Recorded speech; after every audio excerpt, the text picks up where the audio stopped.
हे दोस्तों, इस वीडियो में क्या आप ड्रीम इलेवन से एडिक्टेड है ये हम देखेंगे। इस वीडियो को पूरा देखने के बाद आप ड्रीम इलेवन के एडिक्शन को समझ जाएंगे और आपको इस प्रॉब्लम का सॉल्यूशन भी मिल जाएगा। लेकिन आपको ये वीडियो एंड तक देखना है। तो चलिए दोस्तों शुरू करते हैं। जब आप किसी चीज को अपने आप पर हावी होने देते हैं और आपका अपने ऊपर का नियंत्रण खत्म हो जाता है, आप चाहकर भी अपने आप को रोक नहीं पाते हैं, इस परिस्थिति में आप उस चीज से एडिक्टेड है ये कहा जा सकता है। एडिक्शन कई प्रकारों का होता है। ड्रग्स, शराब, सेक्स, खाना, गैम्बलिंग ये एडिक्शन के मेन प्रकार है। जितनी भी फैंटेसी एप्लीकेशन है ये गैम्बलिंग में आती है। इसके अलावा रमी, हॉर्स रेसिंग, कैसीनो ये भी मेन गैम्बलिंग के सोर्स है। इस वीडियो में हमारा फोकस सिर्फ ड्रीम इलेवन और फैंटेसी एप्लीकेशंस पर ही रहने वाला है। अगर आप ड्रीम इलेवन खेलते हैं तो आप दो टाइप्स में डिवाइड होते हैं। एक टाइप है एडिक्टेड यूजर्स और दूसरा है एंजॉयमेंट के लिए खेलने वाले यूजर्स। दो दोस्त थे, एक का नाम राजू था और दूसरे का राम था। दोनों की पढ़ाई सेम स्कूल से हुई और दोनों का बैकग्राउंड भी लगभग सेम ही था। दोनों ने अभी अभी अपना जॉब स्टार्ट किया था और वो इंडिपेंडेंट और रिस्पॉन्सिबल बन चुके थे। दोनों की सैलरी भी एक जैसी ही थी। एक दिन उनके एक दोस्त ने उन्हें ड्रीम इलेवन चिपका दिया और कैसे खेलते हैं ये भी बता दिया। स्टार्टिंग में दोनों को 100 रुपए मिले थे। वहां से राजू और राम 1000 रुपए तक पहुंच गए और वो ड्रीम इलेवन को अच्छे से खेलना भी सीख गए थे। यहाँ राजू और राम दोनों की थिंकिंग में एक छोटा चेंज आया। राजू ने सोचा कि अगर मैं ड्रीम इलेवन में 100 के 1000 कर सकता हूँ तो मैं इसे प्रोफेशनल लेवल पे क्यों न खेलूं। राम ने यहाँ पे ड्रीम इलेवन को सीरियसली नहीं लिया और सिर्फ एंजॉयमेंट के लिए ही रखा। धीरे धीरे राजू अपनी सैलरी ड्रीम इलेवन में डालने लगा और राम अपने 1000 रुपए वहाँ से हारने के बाद शांत बैठ गया। यहाँ पे राजू को सफलता मिलनी शुरू हो गई। वो लगातार 10 से 12 मैच लगातार जीत गया। उसका कॉन्फिडेंस भी बूस्ट हो गया और वो काम पर कम और ड्रीम इलेवन पर ज्यादा फोकस करने लगा। और उसी बीच में इंडिया और पाकिस्तान का मैच आया। यहाँ पे राम ने भी थोड़े पैसे डाले और वो सैलरी के सिर्फ 5% ही थे। इस मैच में राम ने भी बड़ी अमाउंट जीत ली और जो इन्वेस्ट किया वो सब विड्रॉ कर लिया और पहले जितना डाला था उतना ही अमाउंट अकाउंट पे रखा। राम यहाँ काम पर ज्यादा फोकस कर रहा था और इंडिया की मैचेस सिर्फ एंजॉयमेंट के लिए खेल रहा था और उसका इन्वेस्टमेंट अमाउंट काफी कम था। लेकिन राजू का कुछ अलग ही सीन चल रहा था। लगातार जीतने के बाद एक मैच राजू हार गया। यहाँ पे राजू ने ड्रीम इलेवन से काफी पैसे कमा लिए थे और प्रॉफिट में भी था। अब उसकी रिस्क लेने की लिमिट काफी बढ़ गई थी और इन्वेस्टमेंट भी बढ़ गई थी। मैच हारने के बाद राजू ने अगली मैच कौन सी है ये देखा तो मैच 2 दिन बाद थी, पर खेलने के लिए वो काफी डेस्परेट हो गया था। फिर उसने फुटबॉल के मैच में इन्वेस्टमेंट कर दी जिसका उसे कोई नॉलेज नहीं था और वहां पे राजू हार गया। अब तक का सारा प्रॉफिट राजू हार गया था और काम पर भी उसका ध्यान नहीं था, इसलिए वहां पे भी उसके रिलेशंस खराब होने लगे। और यहाँ ड्रीम इलेवन में उसकी एक्साइटमेंट और भी बढ़ गई थी। लेकिन राम को उल्टा था, वो भी ड्रीम इलेवन खेल रहा था पर रोज नहीं, सिर्फ वही मैचेस खेल रहा था जहाँ उसे लगता था कि नहीं यहाँ मुझे नॉलेज है और इन्वेस्टमेंट भी काफी कम रखता था। काम पर उसका फोकस होने की वजह से उसके रिलेशंस भी बेहतर हो गए थे और राम ने कुछ सेल्फ डेवलपमेंट की बुक्स भी पढ़नी चालू कर दी थी जिससे उसकी ओवरऑल ग्रोथ हो रही थी। लेकिन राजू का थोड़ा उल्टा हो रहा था। वो अब धीरे धीरे डिप्रेस होने लगा क्योंकि काम पे उसका फोकस न होने के कारण कुछ प्रॉब्लम्स खड़ी हो गई थी जिससे उसे काफी मेंटल स्ट्रेस झेलना पड़ा। राजू ने इस विपरीत परिस्थिति में ड्रीम इलेवन को ही अपना सब कुछ मान लिया था। उसने अपनी सारी सेविंग भी ड्रीम इलेवन में डाल दी और रोज थोड़ा प्रॉफिट थोड़ा लॉस ऐसा चलने लगा। राजू रोज थोड़ा जीतता था और उससे भी ज्यादा दूसरे दिन हार जाता था, पर राजू ने हार के ऊपर ध्यान नहीं दिया और अपनी इन्वेस्टमेंट और रिस्क लेने की लिमिट को बहुत ज्यादा बढ़ा लिया। राजू किसी से ज्यादा बात भी नहीं करता था। उसी बीच राजू के यहाँ उसकी बहन की शादी थी। वहाँ पे भी उसने ड्रीम इलेवन की वजह से एंजॉय नहीं किया। लेकिन राम के अच्छे काम की वजह से उसे प्रमोशन मिली और उसकी सैलरी भी बढ़ गई। राम की भी बहन की शादी थी, वहाँ उसने खूब एंजॉय भी किया और अपनी सेविंग भी घर में दी। इससे घर वाले भी खुश थे। धीरे धीरे समय बीतता चला गया और 2 साल बाद राजू और राम बिल्कुल अलग ही परिस्थिति में आ गए थे। राम ने सेल्फ डेवलपमेंट के ऊपर इतना काम किया था कि सिर्फ 2 साल में उसने सीनियर मैनेजर की परमानेंट पोस्ट हासिल कर ली। अब उसकी सैलरी भी आसमान छू रही थी। घर वालों ने अब उसकी शादी के लिए प्रयास भी शुरू कर दिए थे।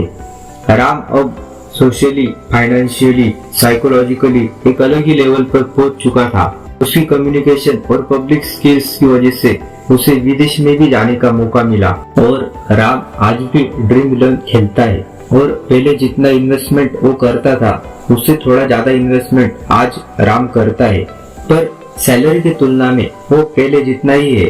और ड्रीम 11 से राम एक एंजॉयमेंट की फीलिंग भी लेता है। लेकिन राजू के साथ कुछ अलग ही कांड हो गया। राजू ने ड्रीम 11 में अपनी सारी सेविंग धीरे धीरे करके गवा दी।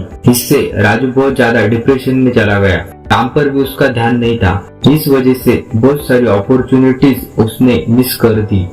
राजू इस डिप्रेशन को कम करने के लिए और भी ज्यादा ड्रीम 11 खेलने लगा था। वो हर मैच कवर कर रहा था। हर मैच कवर करने के चक्कर में छोटी छोटी गलतियां भी कर रहा था और उसका लॉस बढ़ता ही जा रहा था। राजू ने अब अपने दोस्तों रिश्तेदारों से भी उधार मांगना शुरू कर दिया। वहाँ पे भी उसे लॉस ही हो रहा था। अब उसने बैंक से लोन भी उठा लिया। लोन का अमाउंट बहुत ज्यादा था। राजू ने यहाँ लॉस कवर करने की जल्दी में गलत इन्वेस्टमेंट की और वहाँ हारने के बाद उसकी बुद्धि ने भी उसका साथ छोड़ दिया। फ्रस्ट्रेशन में, डिप्रेशन में उसने और गलतियां कर दी और सारा पैसा उसने गवा दिया। आज राजू पूरी तरीके से कंगाल हो चुका है। दोस्तों रिश्तेदारों में उसका नाम खराब हो चुका है। घर वालों ने राजू को सपोर्ट किया, पर राजू ने लगातार झूठ बोल बोल के उनका भी विश्वासघात किया। अब राजू की शादी की बात तो दूर, सब उसे जुआरी कहने लगे हैं। राजू पूरी तरीके से डिप्रेशन, माइग्रेन, एंजाइटी का शिकार हो चुका है। उसने ज्यादा सोच के अपने शरीर को बीमार कर लिया है। अब वो पहले जैसा फिट नहीं बल्कि वेट गेन कर चुका है। राजू ने अपनी फिजिकल, साइकोलॉजिकल और फाइनेंशियल हालत खराब कर ली है और अपने परिवार को एक ऐसे दोहराए पर खड़ा कर दिया है कि वो भी अपना सीना अपने बेटे के ऊपर चौड़ा नहीं करते हैं।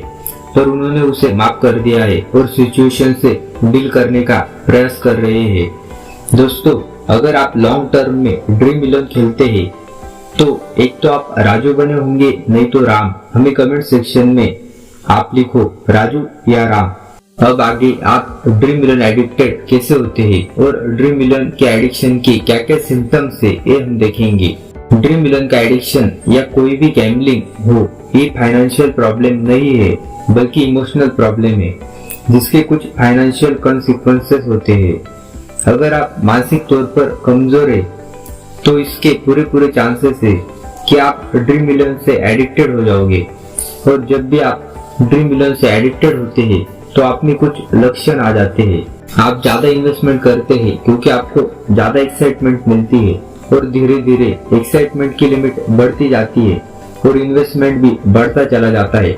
जब भी आप ड्रीम 11 से दूर हो जाते हैं तो आपको डेस्परेट फील होने लगता है और आपको एक क्रेविंग होती है कि कब आप फिर से इन्वेस्टमेंट करें।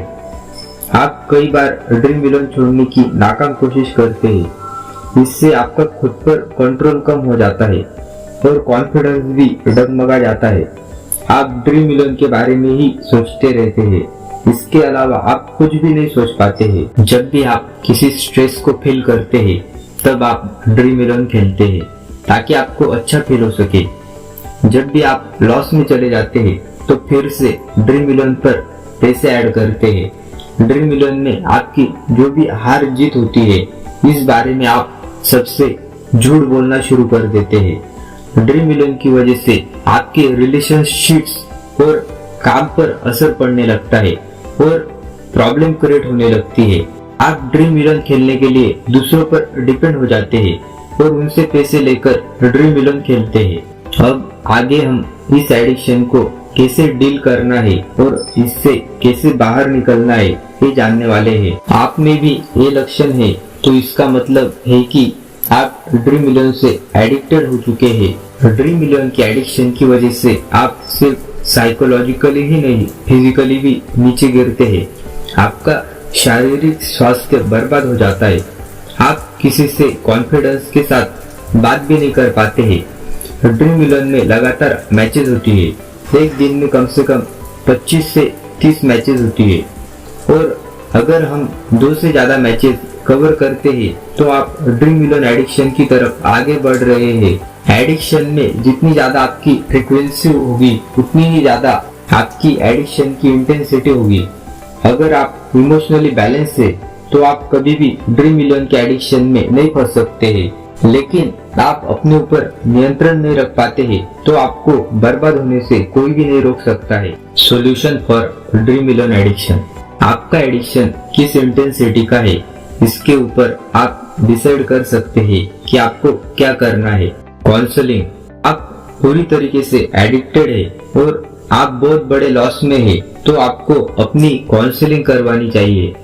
इसके लिए आपको किसी एक्सपर्ट के साथ कंसल्ट करना चाहिए। मेडिकेशन। आपके दिमाग में बहुत क्रेविंग आती है, इन्हें कम करने के लिए आप कुछ एंटी डिप्रेसेंट्स ले सकते हैं, पर ध्यान रखें कि हमेशा किसी एक्सपर्ट डॉक्टर की निगरानी में ही इसका इस्तेमाल करें। Emotional support. अगर आप ऐसे एडिक्शन के शिकार हैं तो आपके लिए इमोशनल सपोर्ट बहुत जरूरी हो जाता है। आपकी फैमिली को आप ये वीडियो दिखाकर इमोशनल सपोर्ट ले सकते हैं, या आपके फैमिली में ऐसा कोई व्यक्ति है तो उसे इमोशनली सपोर्ट कर सकते हैं। एक्सरसाइज। इंस्टेंट आप कुछ कर सकते हैं तो वो है एक्सरसाइज। इससे आप में नेचुरली कुछ गुड फील हार्मोन सीक्रेट होते हैं जो कि आपको अच्छा फील कराते हैं, और आपके दिमाग का ब्लड सप्लाई भी बढ़ जाता है और आप ज्यादा सकारात्मक सोच पाते हैं। मेडिटेशन। ड्रीम मिलियन एडिक्शन में आपको अगर कोई सबसे ज्यादा मदद कर सकता है तो वो है मेडिटेशन। आप मेडिटेशन करने के बाद सही डिसीजन ले सकते हैं, अपने थिंकिंग पर कंट्रोल कर सकते हैं और खुद पर नियंत्रण पाने के लिए मेडिटेशन सबसे बेस्ट रास्ता है। ड्रीम मिलियन का एडिक्शन एक फाइनेंशियल प्रॉब्लम नहीं है बल्कि एक इमोशनल प्रॉब्लम है, और इसके कुछ फाइनेंशियल कॉन्सिक्वेंसेस होते हैं। मेरे ख्याल से ड्रीम मिलियन को सिर्फ एंजॉयमेंट के लिए ही खेलो और उतना ही पैसा इन्वेस्ट करो कि जिसे हारने के बाद आपको कोई पछतावा ना हो। हमारा मकसद सिर्फ आपको मदद करना है। राम और राजू में से आपको कौन सही लगता है और उन दोनों में आपको क्या डिफरेंस लगा, हमें कमेंट करके जरूर बताना। इससे आपकी थिंकिंग और भी क्लियर हो जाएगी। इस वीडियो में हमने क्या आप ड्रीम मिलियन एडिक्टेड है ये जाना, ड्रीम मिलियन एडिक्शन के लक्षणों को भी डिटेल में समझा। अगर आपको ये वीडियो थोड़ी सी भी मदद करे तो इस वीडियो को जरूर से लाइक करो, अपने फैंटेसी कॉर्नर को सब्सक्राइब करो और घंटा बजा के ही जाना। जय हिंद, वंदे मातरम।